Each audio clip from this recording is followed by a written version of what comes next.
Hello, fifth graders. Today we're going to be learning the fundamentals of reading sheet music. I am Ms. Cook, and here we go. So, we've been working in the program Songmaker, which allows you to see the colors of the different notes, and we've been associating those colors with solfege. So, so you'll see here I have written a little melody here, and at the bottom you can see the shorthand for the solfege symbols. So if we sing the melody here, it goes do, ti, la, sol, mi, fa, la, sol, fa, sol, la, sol, do, re, ti, do. Let's try this step by step. Do, ti, la, sol, mi.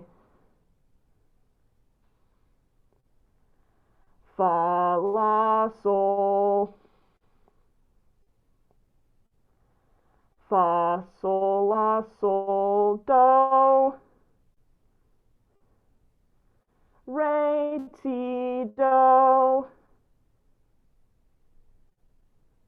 Great! Amazing. I'm sure you did wonderfully.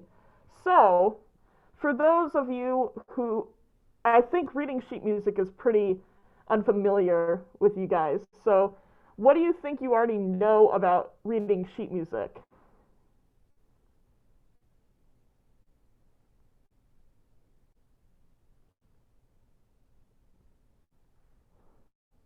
Anybody got anything? The notes tell us what rhythms we're supposed to sing.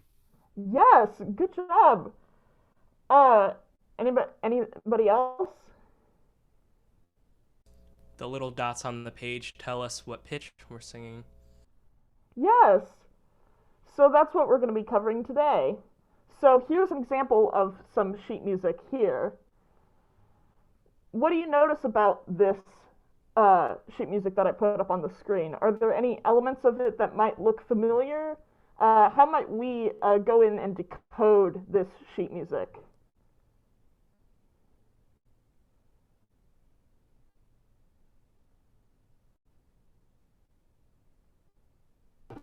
The half notes and quarter notes and eighth notes look familiar. Ooh, good. When I'm looking at the page, I also see the numbers on the page and some of the lines that go in and out. Uh, Great job noticing the different rhythms there. So basically, here's a snippet of me playing the melody you see.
For those who are wondering, that was filmed in 2019.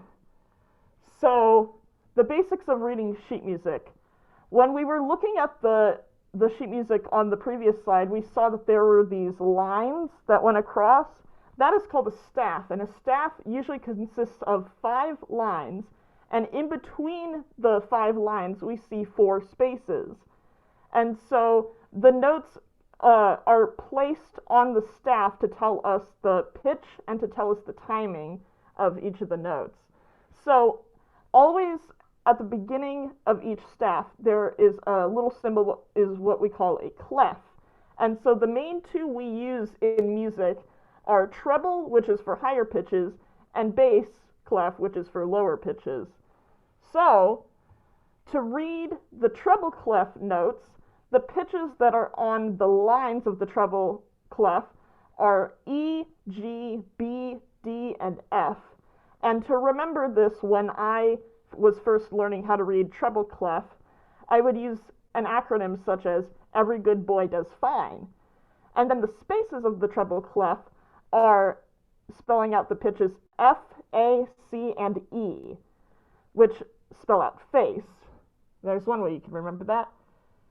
Now, moving on to bass clef, the lines on the bass clef read the pitches G, B, D, F, and A. And an acronym that I used when I was learning how to read bass clef is "Grizzly bears don't fear anything." And then the spaces of the bass clef read the pitches A, C, E, and G. And the acronym that I use to learn the spaces of bass clef goes "All cows eat grass." And people have different variations of acronyms that you can use. So now we're going to move on to rhythms, which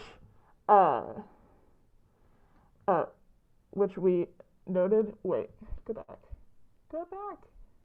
Nope, go back. There we go. So, you'll notice here is kind of an open oval symbol. We call that a whole note. And so, if we add a stem onto that whole note, we get what's called a half note, and a half note is half the length of the whole note. And if we keep that half note, but we just fill in the oval, that's what's called a quarter note. And a quarter note is half the length of the half note and a quarter of the length of the whole note. Is this making sense to everybody? Okay, cool. So, if we keep that quarter note, but we add this little squiggly line here, that's called a flag, we get an eighth note.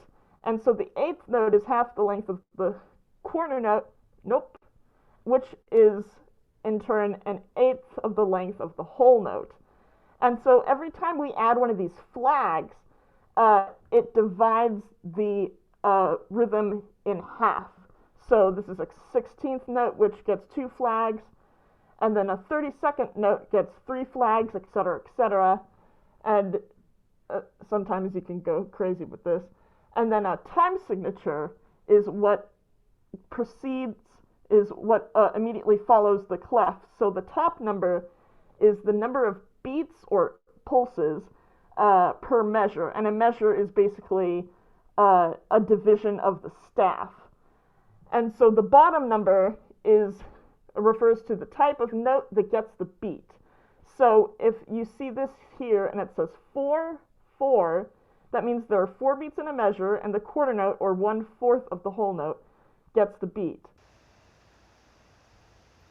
So if we take back a look at the melody that we saw in the beginning of this presentation, here is the melody in standard sheet music notation. And if we look back at this, we can see that there is a treble clef, that there is a 4/4 time signature where the top number tells us that there are 4 beats per measure, and that the bottom number tells us that the quarter note, which is 1/4 of the whole note, gets the beat. And there are also quarter notes, which is the filled in oval with the stem. There are eighth notes, which is the filled in oval with the stem and the flag, or the beam right here. And there are half notes, which is the oval that is not filled in with the stem.